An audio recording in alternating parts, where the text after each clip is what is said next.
ಆತ್ಮೀಯರೇ, ಪ್ರಪಂಚದಾದ್ಯಂತ ಯುದ್ಧದ ಒಂದು ಸನ್ನಿವೇಶ ಇರುವಂಥ ಸಂದರ್ಭದಲ್ಲಿ ಭಾರತದ ನಾವೆಲ್ಲ ಒಂದು ಸ್ವಲ್ಪ ಸ್ವಲ್ಪ ನೆಮ್ಮದಿಯ ದಿನಗಳನ್ನು ಕಾಣ್ತಾ ಇದ್ದೇವೆ.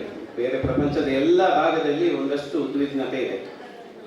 ಅದರಿಂದಾಗಿ ಒಂದಷ್ಟು ನಾವುಗಳು ಬೇರೆ ಎಲ್ಲ ವಿಚಾರದಲ್ಲಿ ಸೇಫ್ ಇದ್ರೂ ಕೂಡ ಈಗ ಇಂಧನ ವಿಚಾರದಲ್ಲಿ ನಾವು ಸ್ವಲ್ಪ ಅನ್ಸೆಕ್ಯೂರ್ ಅಂತ ಹೇಳ್ಬೋದು. ಯಾಕಂದ್ರೆ ಈಗ ಡೀಸೆಲ್, ಪೆಟ್ರೋಲ್ ಏನೋ ಸಿಗ್ತಾ ಇದೆ, ಗ್ಯಾಸ್ ಸಿಗುವುದಿಲ್ಲ ಅಂತ ಹೇಳಿ ಒಂದು ಥರ ಪ್ಯಾನಿಕ್ ಆಗಿದೆ ಸಮಾಜ ಪೇಟೆಯಲ್ಲೆಲ್ಲ.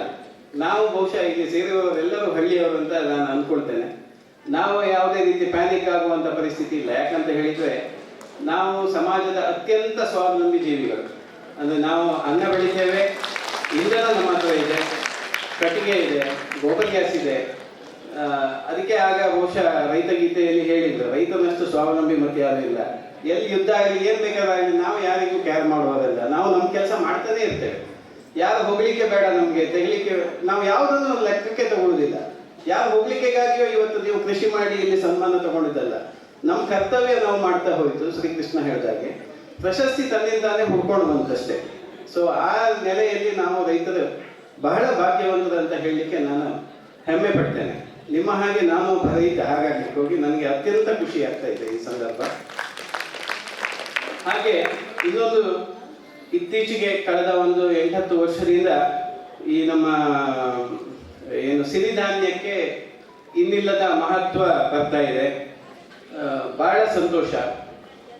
ಯಾವುದೇ ದೇಶ ಅಥವಾ ಒಂದು ಸಮಾಜ ಯಾವುದೋ ಒಂದೇ ರೀತಿಯ ಆಹಾರವನ್ನು ನಂಬಿಕೊಂಡು ಬದುಕುವಂಥದ್ದು ಬಹಳ ಡೇಂಜರಸ್ ಪರಿಸ್ಥಿತಿ ಅಂತ ಹೇಳಲಿಕ್ಕೆ ಇಷ್ಟಪಡ್ತೇನೆ ನಾನು. ಯಾಕಂತ ಹೇಳಿದರೆ ಎಲ್ಲರೂ ಅಕ್ಕಿಯನ್ನೇ ನಂಬಿ ಅಥವಾ ಗೋಧಿಯನ್ನೇ ನಂಬಿ ಜೀವನ ಮಾಡುವಂಥದ್ದು ಕಷ್ಟ.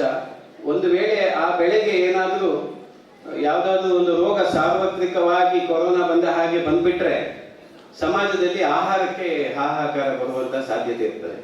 ಹಾಗಾಗಿ ನಮ್ಮ ಹಿರಿಯರು ಪ್ರತಿ ಗಿಡದಲ್ಲಿಯೂ ಕೂಡ ಆಹಾರವನ್ನು ಕಂಡುಕೊಂಡಿದ್ದಾರೆ. ಬಹುಶಃ ನಾವು ಉಡುಪಿಯವರು ಆಹಾರದ ವಿಚಾರದಲ್ಲಿ ಭಾರಿ ಮುಂದುವರೆದವರು.